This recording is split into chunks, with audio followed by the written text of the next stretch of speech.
जय हिंद दोस्तों। मेरा नाम मुनीश कुमार है। मैं B Tech final year computer science and engineering का स्टूडेंट हूं और साथ के साथ एक Oracle infotech India private limited software company में एज अ एवांजलिस्ट की पोस्ट पर वर्क भी कर रहा हूं। तो आज का हमारा टॉपिक ये रहेगा कि हम किसी भी एमएस वर्ड की डिज़ाइन को इमेज में कैसे कन्वर्ट करें।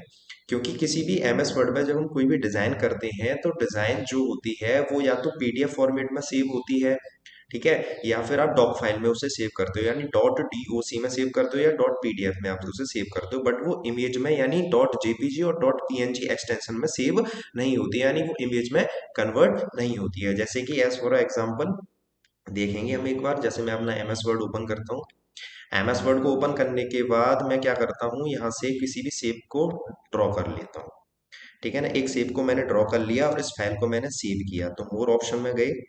दिस पीसी में जाने के बाद मैंने इस फाइल को अपने डेस्कटॉप पर सेव कर दिया। तो डेस्कटॉप पर काफ़ी सारे यहाँ पे ऑप्शंस आ रहे हैं, ठीक है ना, वर्ड का आ रहा है, डॉक्यूमेंट्स का आ रहा है, पैम्पलेट का आ रहा है।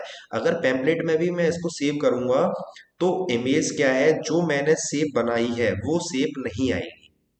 ठीक है ना, कंप्लीटली ए फोर साइज का पूरा पेज आएगा। ठीक है ना। तो क्या रहता है, हमें ओनली सेलेक्टेड डिजाइन चाहिए, यानी जो हमने डिजाइन को बनाया है इसी डिजाइन को हमें चाहिए, इसी को हमें इमेज में कन्वर्ट करना है, ना कि पूरे पेज को इमेज में कन्वर्ट करना है। ठीक है ना। तो उसके लिए हम क्या करेंगे, सबसे पहले हम एमएस वर्ड में कोई भी डिजाइन बनाते हैं। ठीक है, जैसे कि मैं सबसे पहले इंसर्ट में जाऊंगा, इंसर्ट में जाने के बाद मैं एक इमेज को इंसर्ट करूंगा अपने डेस्कटॉप से। ठीक है ना, डेस्कटॉप पर एक माई यूट्यूब के नाम से मेरा एक फोल्डर बना हुआ है जिसमें कि काफी सारी इमेजेस यहाँ दे रखी हैं। ठीक है ना, तो मैं एक image all file all pictures कर लेता हूँ यहाँ से। ठीक है ना, इसको यहाँ से मैं फाइल को ले लेता हूँ। ठीक है, एक फाइल को मैंने यहाँ से ले लिया। ये कुछ ज़्यादा बड़ा है इसका साइज, तो मैं इसको यहाँ से कर देता हूँ क्रॉप। इसको मैंने यहाँ से क्रॉप किया। ठीक है ना, और डाउनवर्ड डायरेक्शन से मैंने इसको क्रॉप कर दिया। क्रॉप करने के बाद एक बार इसकी मैं पोजीशन को यहाँ से कर देता हूँ चेंज, जिससे कि मैं जैसे इजीली कहीं भी मूव कर सकूँ। ठीक है ना, इजीली कहीं भी मूव कर सकूँ कर्सर की हेल्प से। ठीक है ना, इजीली कहीं भी मूव कर सकता हूँ। अब मैंने इस इमेज को ले लिया, इस इमेज के साथ साथ अगर मुझे इसमें कुछ टेक्स्ट भी लिखना है, जैसे कि मेरे यूट्यूब चैनल का नाम है, पहले मेरे यूट्यूब चैनल का नाम कुछ और था, अभी मैंने नेम को चेंज कर दिया है, तो मैं नए जो नाम मैंने अपडेट किया है उस नेम को मैं यहाँ पे टाइप करता हूँ। तो इंसर्ट में जाने के बाद एक बॉक्स ले लेता हूँ, बॉक्स में ले जाने के बाद यहाँ अपने इस यूट्यूब चैनल का नाम डाल देता हूँ, skill up academy under score 1703। Select कर लेता हूँ, थोड़ा इसको डिज़ाइन कर देता हूँ, यानी इसके फॉन्ट के स्टाइल को भी चेंज कर देता हूँ, इसके साइज को भी मैं यहाँ से चेंज कर देता हूँ। साइज को चेंज करने के साथ साथ इस इमेज को थोड़ा मैं बड़ा कर लेता हूँ, ताकि हमारी जो इमेज है, ठीक है ना, जो डिज़ाइन है उसका जो साइज है वो थोड़ा बड़ा हो। ठीक है ना, तो मैं इसको बड़ा कर लेता हूँ। इस बॉक्स को मैं दोबारा यहाँ से पिक कर रहा हूँ, पिक करने के बाद इसकी फॉर्मेटिंग में जाने के बाद इसके बैकग्राउंड को नन कर देता हूँ। बैकग्राउंड को नन करने के साथ साथ मैं इसके जो बॉर्डर है बॉर्डर को भी नन कर देता हूँ। बॉर्डर को नन करने के साथ साथ मैं इसके साइज को बड़ा कर देता हूँ, टेक्स्ट के साइज को। टेक्स्ट के साइज को मैंने कर दिया 40, कुछ ज़्यादा हो गया, 35 करता हूँ। 35 करने के बाद मैं इसे यहाँ से एडजस्ट करता हूँ। एडजस्ट करेंगे सबसे पहले इसे मैं एडजस्ट करूंगा एमपी के ऊपर।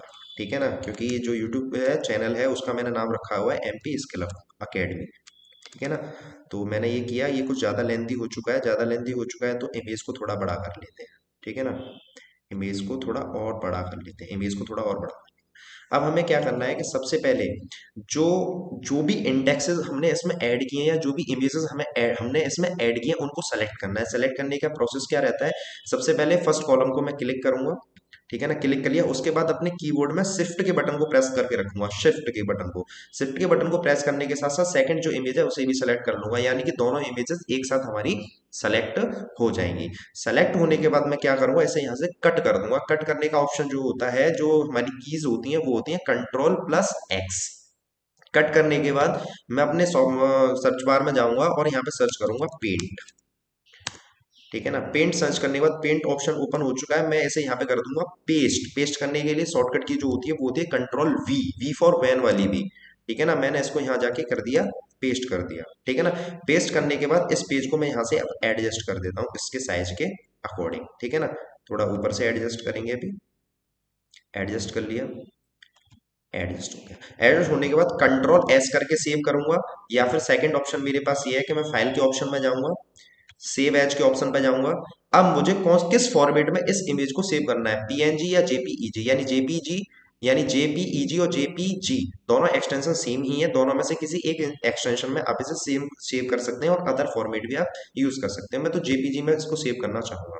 जेपीजी में सेव करने के बाद अपने डेस्कटॉप स्क्रीन पर मैं इसे चेंज कर दूंगा माई लोगो के नाम से, ठीक है ना। और इसको मैंने कर दिया यहाँ पे सेव। सेव करने के बाद इसे मैंने यहाँ से रिमूव कर दिया, ठीक है ना। इसको भी मैंने यहाँ से डिलीट कर दिया। अब मैं क्या देख पा रहा हूँ कि एक जो इमेज थी, ठीक है ना, एमएस वर्ड में मैंने किसी चीज को डिजाइन किया, ठीक है ना। डिजाइन करने के बाद वो बन चुकी है अब इमेज। इमेज का हमें कैसे पता पड़ेगा कि हम इसकी प्रॉपर्टीज में जाएंगे। प्रॉपर्टीज में जाने के बाद चेंज करेंगे, इसका एक्सटेंशन या तो जेपीजी होना चाहिए या पीएनजी होना चाहिए। मैं दो एक्सटेंशन को ही यूज करके चल रहा हूँ, तो इसका एक्सटेंशन क्या है, डॉट जेपीजी, यानी कि ये एक इमेज बन चुकी है, ठीक है ना। अगर हम उस फाइल को वहां सेव कर लेते, ठीक है ना, जैसे कि अब मैं यहाँ देखूंगा एक बार दोबारा से, वर्ड में जा रहा हूँ, किसी भी डिजाइन को ले रहा हूँ मैं, ठीक है ना। इंसर्ट में जाने के बाद किसी भी शेप को मैं यहाँ से ड्रॉ कर लेता हूँ। ड्रॉ करने के बाद मैं कंट्रोल एस करके इसको सेव कर रहा हूँ। सेव करने के बाद मैं इसे अपने डेस्कटॉप स्क्रीन पर सेव कर रहा हूँ। सेव कर रहा हूँ मैं इसको माई लोगो के नाम से। माई लोगो के नाम से मैं इसे सेव कर लेता हूँ, ठीक है ना। डॉट जेपीजी ऑटोमेटिकली लग गया है, ठीक है ना।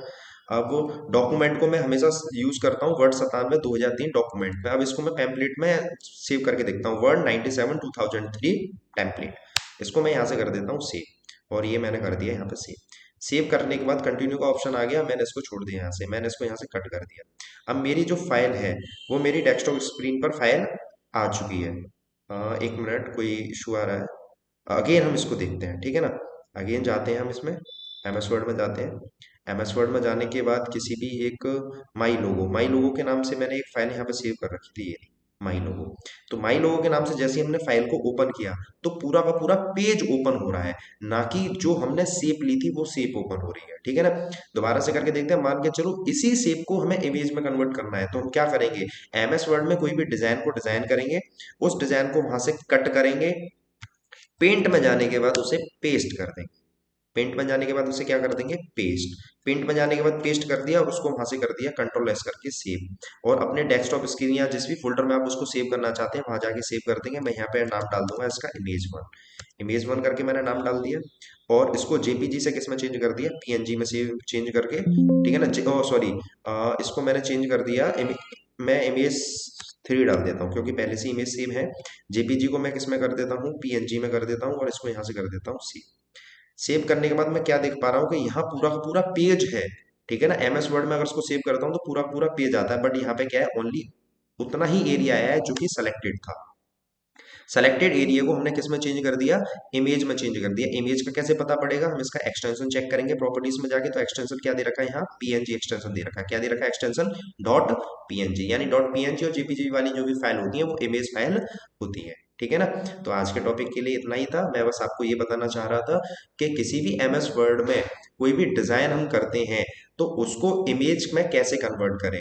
इमेज में कन्वर्ट करने का मैंने सारे स्टेप्स आपको बता दिए, एक बार दोबारा से मैं रिपीट करता हूँ। सबसे पहले हम एमएस वर्ड में अपनी किसी भी डिजाइन को डिजाइन कर लेंगे, चाहे उसमें लोगो हो, इमेजेस हो, ठीक है ना, या फिर शेप्स हो। डिजाइन करने के बाद उन सभी को 1 बाई 1 सेलेक्ट करेंगे शिफ्ट की का यूज करके और कर्सर का यूज करके। सेलेक्ट करने के बाद उसे वहां से कट करेंगे शॉर्टकट की का यूज करके कंट्रोल एक्स। कट करने के बाद पेंट में ले जाके उसे पेस्ट कर देंगे, शॉर्टकट की का यूज करेंगे कंट्रोल बी। उसे वहां से सेव करेंगे। सेव करने के दो ऑप्शन है, या तो आप कंट्रोल एस कर सकते हैं या फिर फाइल के ऑप्शन पे जाके सेव एज के ऑप्शन पे जाके आप सेव कर सकते हैं। सेव करने के टाइम पे आप जो एक्सटेंशन सेलेक्ट करेंगे, यानी सबसे पहले फाइल का नेम डालेंगे, उसके बाद एक्सटेंशन सेलेक्ट करेंगे। एक्सटेंशन क्या होगा, जेपीजी या पीएनजी। तो आपकी जो फाइल थी, ठीक है ना, जो डॉक्यूमेंट फाइल थी, यानी एमएस वर्ड में जो भी आपने डिजाइन किया था वो पूरे पेज पर ना के सेलेक्टेड एरिया ही इमेज में कन्वर्ट हो जाएगा।